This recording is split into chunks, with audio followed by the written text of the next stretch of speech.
I just want to say before the video starts to make sure to hit that subscribe button. I am actually losing subscribers every day as I am transitioning over into Storybook Brawl content. So if you like what you see, if you want to see more, leave a like and hit that subscribe button and enjoy. What is up, everybody? I'm NoLucksGiven, and today we are going to be looking at the new broken strategy in Storybook Brawl. This is the new Slay comp, but it is so much more powerful than that, and of course I am talking about Copy Boy. This is the new most powerful strategy in the game, and the numbers that you can reach on this thing are just incredible. I was really turned on to this strategy by watching lulnunko streams, and lulnunko is one of the best Storybook Brawl players in the world. He will be one of the competitors in the Fall Championship this weekend, and he basically forces Copy Boy every single game. His hero tier list is also basically a rating of how well he thinks each hero can play the Copy Boy strategy, because that's really all that he plays, and this guy is one of the best players in the world. He's like top 10 on the ladder at any given moment, and like I said, he will be participating in the Fall Championships this weekend, and I'm sure he won't be the only person playing this Copy Boy strategy. So if you are watching the Fall Championships this weekend, you're probably going to see a decent amount of Copy Boy, but I wanted to showcase this game here and just show how powerful this strategy can be. This is a recent Pied Piper game of mine, and Pied Piper is probably the best hero for this strategy, which means that a lot of people think that Pied Piper is one of the best heroes. Now with the additional +1/+1 on that extra animal that you roll, Pied Piper really just gets a lot of extra stats that really help carry him in the early game, but with the kind of discovery of how good Copy Boy is, a lot of people have been questioning, has Pied Piper always been good and we just didn't realize it? And I do think that Pied Piper has always been good, but I think that the extra stats definitely help out a lot. They help out enough that I'm even tempted here to go for the For Glory by the Wizard's Familiar and the For Glory, and then I've got a 3/3 and a 2/2 that would otherwise be a 2/2 and a 1/1. This shop is potentially worth considering locking, especially because of that 3 blind mice. 3 blind mice is kind of an interesting thing on Pied Piper because you are just going to be seeing more animals, so it can definitely be good. You do have to consider when there are Peter Pants in the lobby or Wonder Waddle, because those guys are also going to be trying to get 3 blind mice, but Peter Pants is probably not picking up 3 blind mice at this point in the game. So I didn't lock the shop, but I'm going to wind up picking up the exact same characters here, and then I'm going to take that Forbidden Fruit just for a roll, which a roll is actually worth a decent amount on Pied Piper, and then also a +1/+1 on the Wizard's Familiar. I'm not sure if that was totally right. I think that a lot of players will disagree with the use of Forbidden Roll just as a +1/+1 and a roll, but it wound up working out pretty well for us here, so definitely cannot complain. Having 3 triples in the shop, unfortunately we're only going to be able to pick up 2 of them, but we could buy 2 of them and a spell or something, and this combat is going to go pretty funny. I actually remember this one just because it was so perfect how all of the numbers worked out, and it didn't matter that I wound up Forbidden Fruiting because my Wizard's Familiar still would have bounced into the Sherwood Sure Shot as a 4/3, so the same thing would have happened that shop regardless had I purchased the Forbidden Fruit or not. But right now we've got a pretty strong board here, 5/5, a bunch of 3/4s, and then a 3/3 Slay. hopefully we can start to get some extra gold with this kitty cut purse eventually. I'm not sure if I want to find another double by taking the kitty cut purse here, but honestly, it's not the worst thing in the world. Pied Piper can really make use of that extra gold. Just a roll. Every time you hit the roll, you're basically casting, a sugar and spice as well. So every gold really is it's good. I'm just kind of saying basic things here, but the point is that the gold just goes a little bit farther on Pied Piper than it does on some other heroes in the early game especially, but really all throughout. So I am going to go ahead and pick up a kitty cut purse and probably pick up a polywoggle and this spell here as well, the candy rain, and then roll and potentially just buy a 2-drop animal. None of these. I don't really want a unicorn. I don't want to start working on 4 different pairs or something at the same time, but I could roll again, and then I see the upgrade for kitty cut purse. So I think I just have to lock here because I don't want to break up any of my doubles. My polywoggle as a 3/3 certainly seems like it could be able to slay here. And again, that's just the power of Pied Piper. Picking up 2/2 polywoggles on the first player level when you are level 2. And then just being able to slay with them that much easier because a 1/1 really cannot get it done. But a 3/3, that is definitely a lot bigger. So yeah, that's just another one of the strengths of Polywoggle, is the ability to just have so much more of a threatening pressure in this early game. Yet again, we are not going to get the Slay for our first kitty cut purse. We do have a second kitty cut purse here, though. It's not going to get to attack, but we do get the Polywoggle Slay, so that gives us a decent amount of board pressure, and let's see what we get. Okay, we get a Juliet. That's not bad, so we could potentially look for a Romeo or something, and then we get Crown of Atlas off of our very first treasure. So this is the reason why I was pretty tempted to pick up all of these doubles of different animals here. And then we also get the Blind Mouse in the same turn, so that's pretty sweet as well. Summoning Portal looks cool because we are playing animal strats, but I know where we want to go with Pied Piper, and for that, the Coin of Sharon is going to be a lot better. Other Hand of Vecna, there's no way that we even look at that treasure.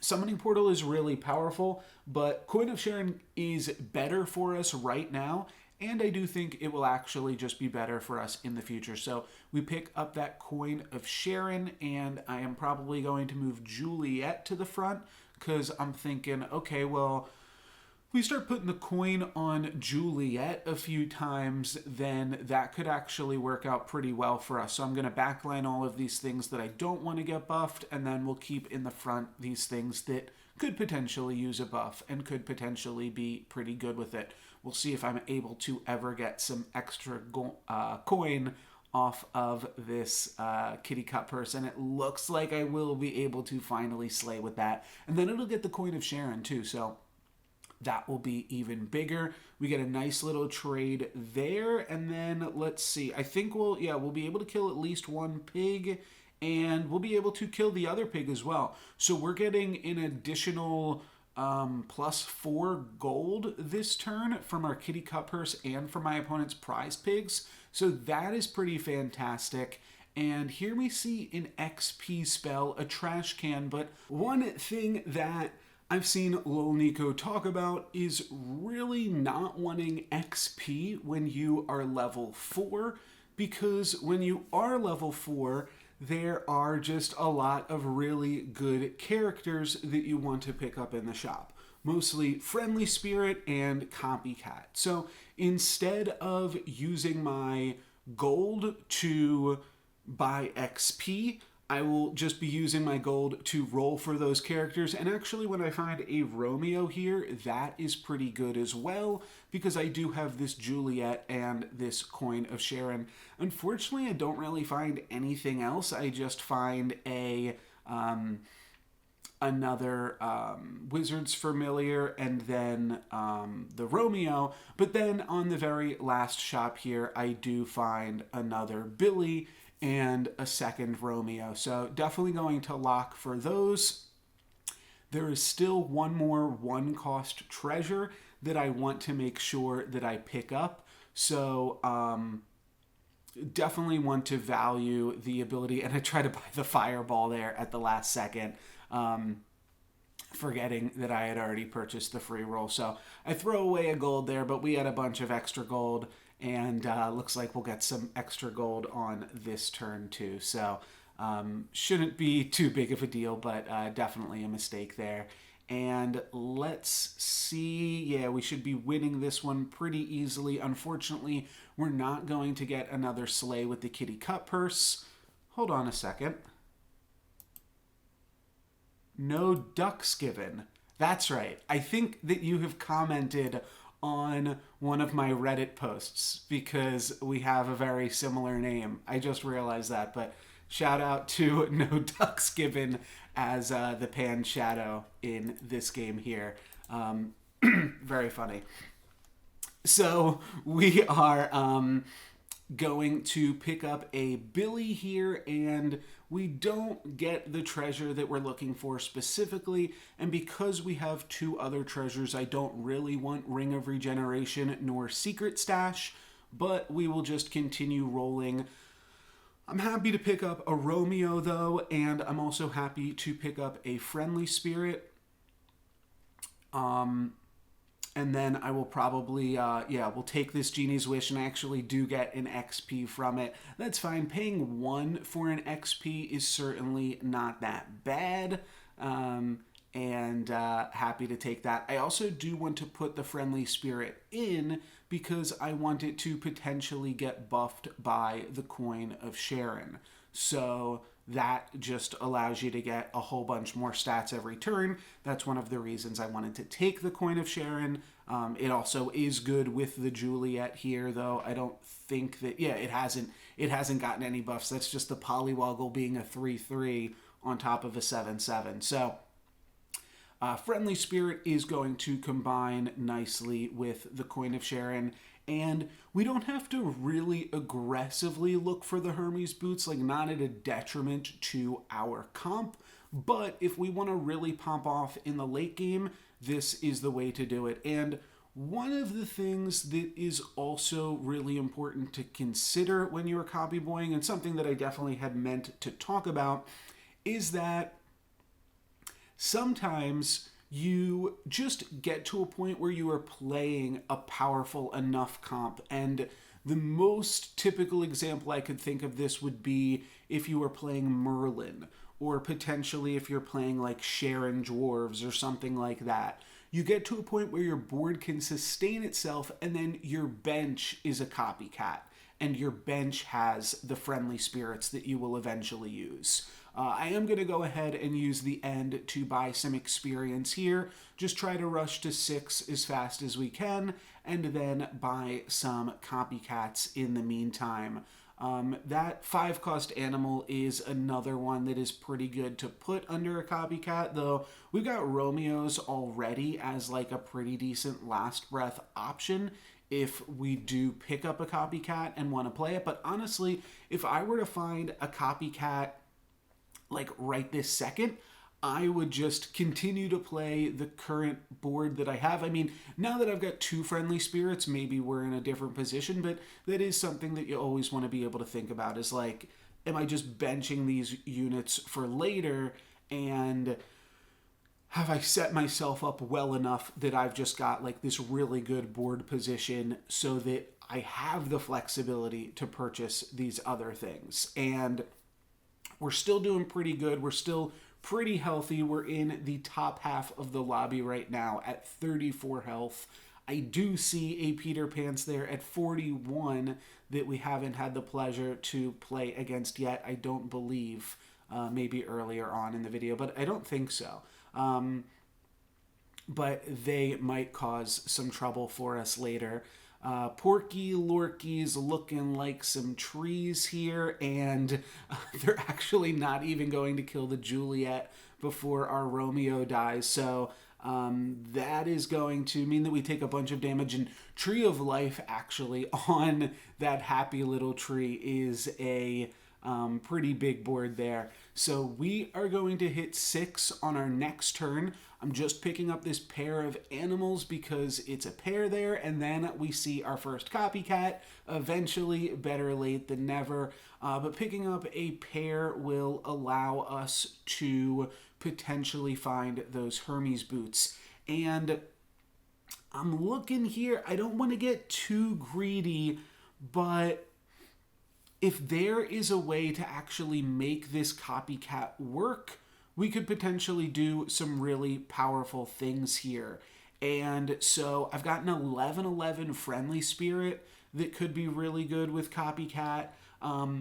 Basically what I'm looking to do right now is just maximize my coin of Sharon. So I'm like, okay, either it's going to kill the Juliet, which is great because that's like +8, +8, +12, +12 with the 2 Romeos that we have. It's going to kill a friendly spirit, which again is like at least +12, +12 because it's +4, +4. Then it's another trigger when it dies, and it's another trigger when the Copycat attacks. So it's at least 12, 12. Or it goes on the Copycat, which is just more survivability and just a more powerful board overall. So it does hit our lowly friendly spirit there, and then Juliet dies. Our friendly spirit is going to die as well, and then we'll get in with the Copycat. That's going to summon 2 Juliets for us, which is pretty nice here, and will allow us to take out the Spellweaver in the front row, and then they will take down one of our Romeos, but then we get to start slaying, getting a bunch of extra gold. And I just realized that this game was against Red Dream as well. Red Dream was, I believe, the 3rd highest ranked player in the month of October. So definitely some big names in this lobby, or at the very least some names that we recognize. We are going to upgrade the cat here. And I really don't want the rune stones. I definitely don't want the other stuff, but I will knighthood a Copycat. That seems good enough to me, and then I have just got to find some good boys. And I believe I'm up 2 experience. I bought an experience and I Genie's Wish for an XP. So I'm up 2 XP, and I am Pied Piper. So I'm probably going to be able to find good boys faster than my opponents here. So I'm feeling pretty good about the state of this game.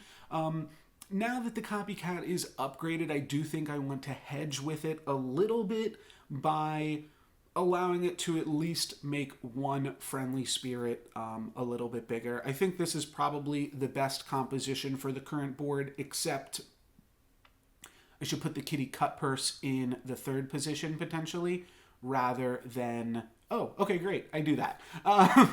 Wonderful. So this is a very recent game, so I'm going to agree with a lot more of the plays that I make, more so when I go and upload old Storybook Brawl footage, and we actually do get the Romeo trigger there, so that's great. Oh, and we get 2 Romeo triggers because it's an upgraded Copycat. Okay, wow. So this combat worked out like absolutely perfect for us. We get the slay there with the kitty. Wow. Okay, yeah, we're crushing it. This is great. And then that's going to survive with a little bit of health, but Juliet will be able to take it down. And yeah, we even got the coin on the friendly spirit there. So a bunch of stats went that way. And now we are just looking for more Copycats and looking for good boys. Romeo's interesting because the ability on Romeo will upgrade. It'll also allow us to play an additional unit, and I do think I take the Romeo here. It really only costs 1 gold considering I'm probably skipping this treasure. Sting isn't that bad. Sting isn't bad, but you don't even wind up using your first slot oftentimes when you are full Copycat build. So it's a little bit awkward. Looks like I'm going to take the Sting.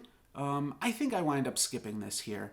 But we'll see. Yeah, I do wind up skipping. It's really just important for us to find a good boy, and there we go. There one is. So I'm actually going to put the good boy in the first position for a little bit because I do have that coin of Sharon, and I don't think that this game is just like over right this second. So after doing that, I will roll a little bit, and then I'm going to lock on yet another knighthood, and that is going to allow us to knighthood this good boy, which knighthooded 7/7 good boy with a knighthooded copycat.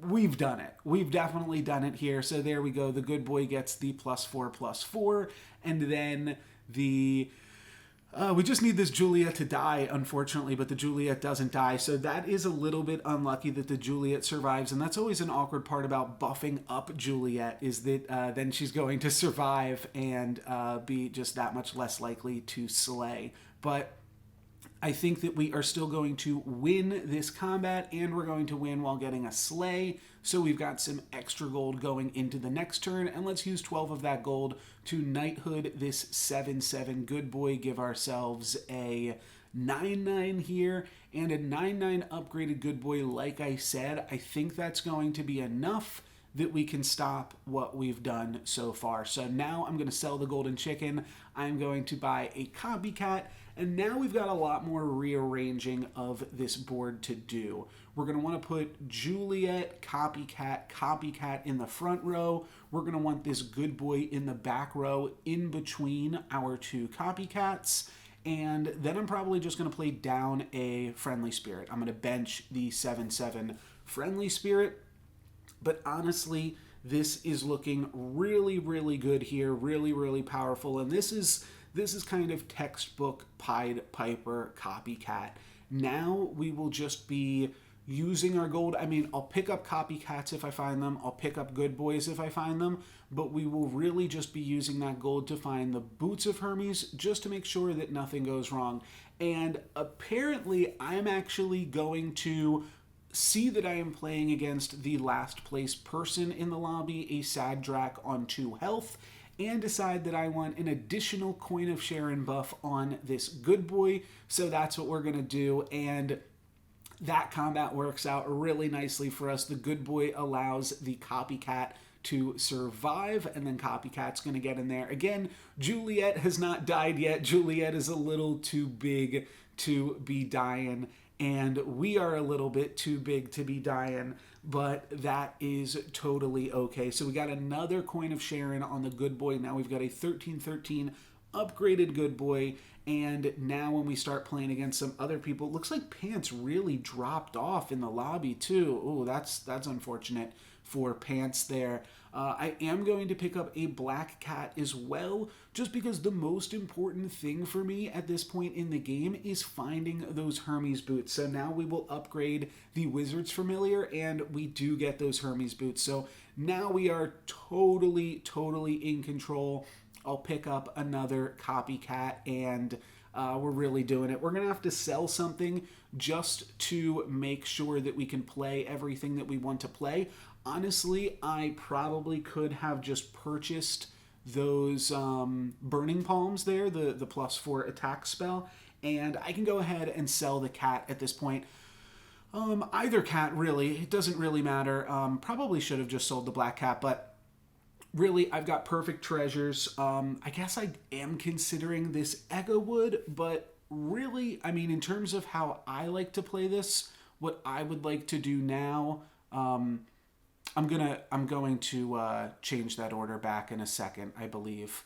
But I was just seeing what it could potentially look like with my units there if I wanted to play a 7th unit, and I will swap back the good boy into the 6th position there, just in time, as well as we take on Porky Lorky, who has definitely made their board a little bit stronger since we've last seen them, but we've made our board considerably stronger there. The copycat even surviving these hits. So yeah, all of this is just incredible. We've got a 1,000 power good boy at this point, so it is really going to be tough for these people to stop us, and we are just barely not going to get a kill against Porky Lurky, but we are looking pretty good. So the next thing that I am looking for, I think Ring of Rage is actually fine here, but I'm going to go ahead and just take the Coin of Sharon.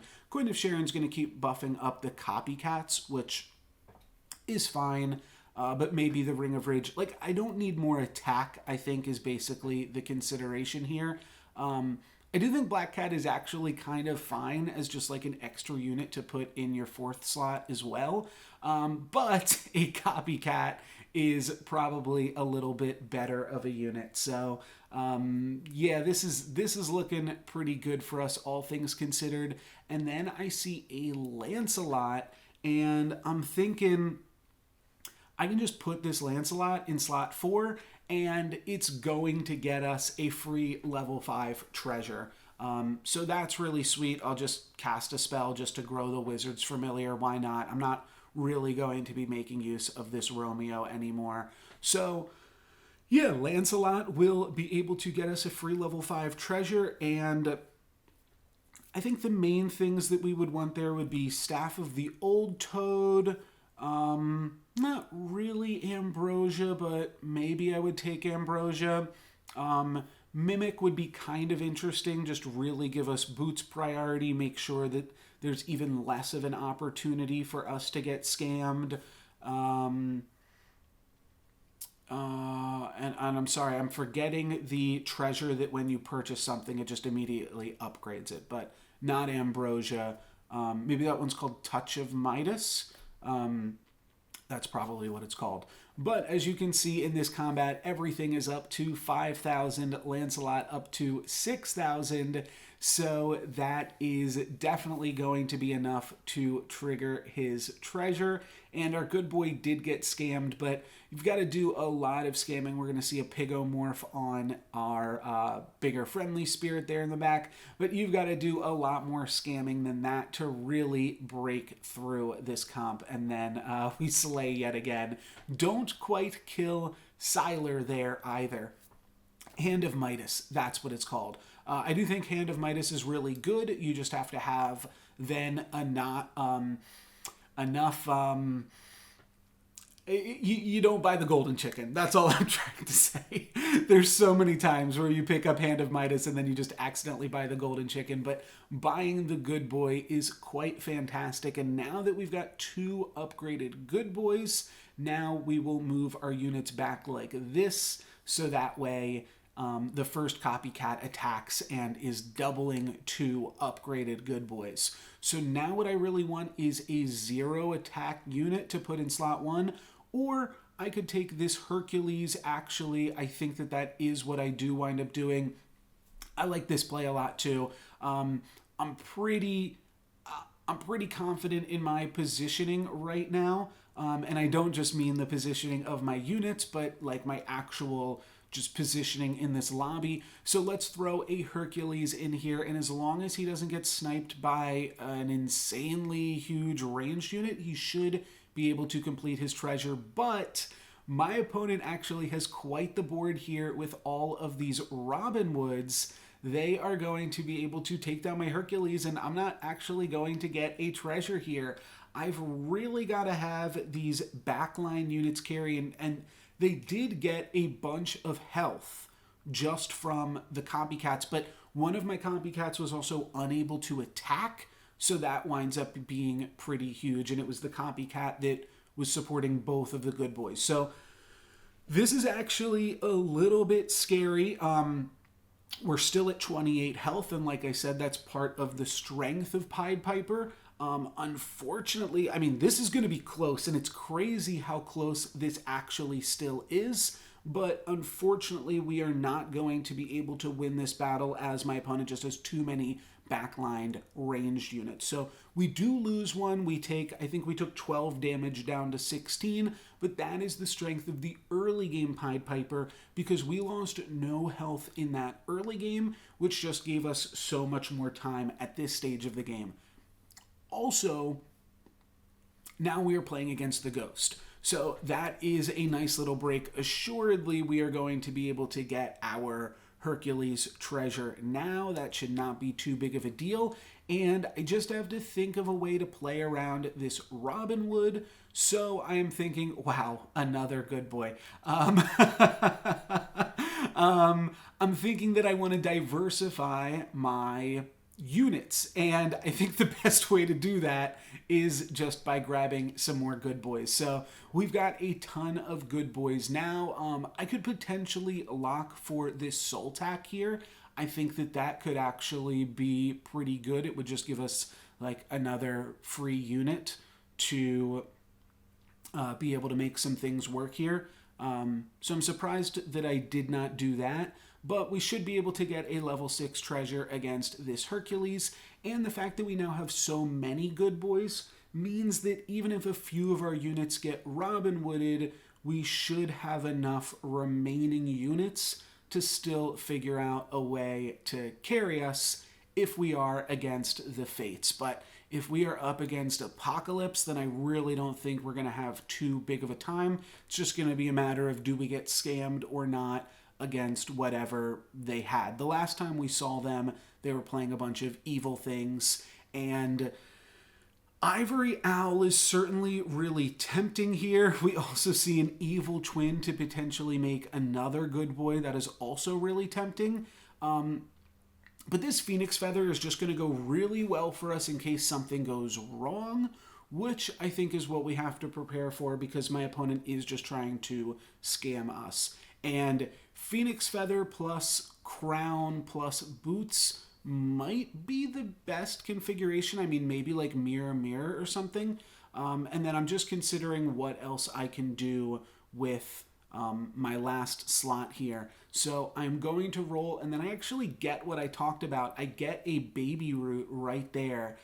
So that's pretty sweet. I'm pretty sure that my opponent isn't running boots or anything like that either. So that just means we're going to have an additional free unit. And the main reason that I like playing this baby root or Soltak or whatever it is in that first slot is because, and that actually winds up being huge. Let me pause this for a second. The main reason that baby root I feel winds up being pretty big is that just gives you a little bit more play around a Pigomorph. It just makes it that much less likely that a Pigomorph will hit your central good boy or one of your copycats. Now, if they Pigomorph and it hits the baby root, that means the baby root has to attack, and then they could potentially attack and kill the copycat, and then we'd be attacking with the second copycat still. So, like, we're still in a pretty good spot there, but if they attacked with, like, Doom Breath, then potentially some things could go wrong. So Pigomorph hitting a 1 in 7, and then Doom Breath, but that could go... Yeah, that might honestly just mean that it's not worth playing around the Pigomorph in this capacity, and that's definitely something that I'm curious about what some of the other high-level players think about that, or what you in the comments think about that. So what do you guys think is the best way to improve this comp once you're like at this position and don't want to get scammed, don't want things to go wrong? Speaking of which, I just switched the position of my two copycats, and that's a small thing, but it could have actually wound up really costing us, mainly because my bigger copycat is actually my biggest unit right now for my Phoenix Feather. So if I were to have put that copycat first, it would have attacked, it would have resummoned, and then it would have buffed itself, and then it would have been able to attack again. And it just would have, I mean, I'm going to get into the millions on this last combat, but it probably would have put me in the 10 millions or the 100 millions. It would have been absolutely insane. So huge missed opportunity right there by a very small positioning error, but that's definitely something that you want to consider here. I was really just thinking about, okay, the Phoenix Feather will protect my goodest good boy, my central good boy right there in slot 6 in the center of the comp. But I should have been thinking about the fact that It can also protect my bigger Copycat because they both happen to be 13-13. That is also the reason, by the way, that I am not playing the Hercules in this comp, because I did not want the Hercules to resummon from the Phoenix Feather. Now, had I been playing against the Fates, which was my other potential finals opponent depending on who won, if I had been playing against the Fates, they had so many Robin Hoods, I would have potentially put that Hercules in, so that way Hercules was getting the Robin Hood debuff, and my good boys were more spread out, and I might have even had to reposition, like put my central good boy up in the front because it was just a 0-13. So you do really have to pay attention to what your opponents are playing so that you can know how to play around it. But let's get back into this battle here and let's show off this final battle. I did preview this at the start of the video, and it is my thumbnail as well. So we do know that I'm going to pop off and I am going to win this one. But that doesn't mean that you should get too cocky. It still means you want to think about what you got going on, because my opponent does have that Doom Breath. They should be looking for Pigomorph if they want to try to win. So I've got to think about how I want to play around that. And I thought it was Baby Root, but it might not have been. However, we're going to have 31,000, or no, these are just 3,000 good boys. I'm sorry. These good boys are just at 3,000 at the moment. And with my opponent having all of these tokens and ranged units, they are still going to have some units around that my second Copycat is going to be able to attack yet again. So they're going to do some attacking. There's going to be a little bit of an earthquake, and then my Copycat is going to get in there. So that's going to just, wow, do an insane amount of stats. And now you can see everything is up in the 7 digits. Everything is over 1 million. And we get a pretty dominating finish to the game. 1,129,077. So there you go. There is a bunch of information on Copy Boy. Like I said, this is the new hotness. This is the new Slay comp. This is the new best strategy in Storybook Brawl. And this is about the limits that you can push it. There's definitely other things that you can do with Copy Boy. You can throw in some ranged units in slot 4 or something. Like you can play your own Robin Hoods to deal with your opponent's Copy Boys. And you might not necessarily want a Phoenix Feather. If we had gotten the Owls a little bit earlier, then maybe I would have considered taking that. Once you play the Owls, though, then you can't play the Baby Root as the Baby Root or Sleeping Princess or Soltak, whatever it is in that first slot. You just want to play a good unit with 0 attack. I guess if you really want to, you could also just play a Rotten Applewood or whatever, also with 0 attack. That is totally fine. It just means it's not going to get the good boy buffs, but Rotten Applewood could be good. And then you also want to start considering playing some spells yourself. There was no point in this game where I was like, okay, I need a Pigomorph for what my opponents are doing. But you're going to get into some scenarios just like Slay where 2 players are both going for the Copycat strategies. And I'm curious how much of that we will see this weekend during the Fall Championships. But I just wanted to throw this video out there because this strategy is so good and so important right now to the meta of Storybook Brawl, as much as I don't really know if there's like a meta in a game like this, but sure. This is what people are playing, so this is the meta. And I'll be continuing to upload more Storybook Brawl videos daily. I upload a new video every day at 9:30 p.m. EST. Starting tomorrow, I am going to start uploading coverage of the Storybook Brawl Open League qualifier that I played in. There was over 100 players in that tournament, and I placed 16th and was able to get 4 wins over the course of 10 rounds to get to that point in the tournament. So going to be sharing those VODs with you guys over the course of the next week. So make sure to subscribe if you want to see some more sweet Storybook Brawl content. That's going to be it for me today, guys. Thank you very much for watching. I'm NoLucksGiven. Peace.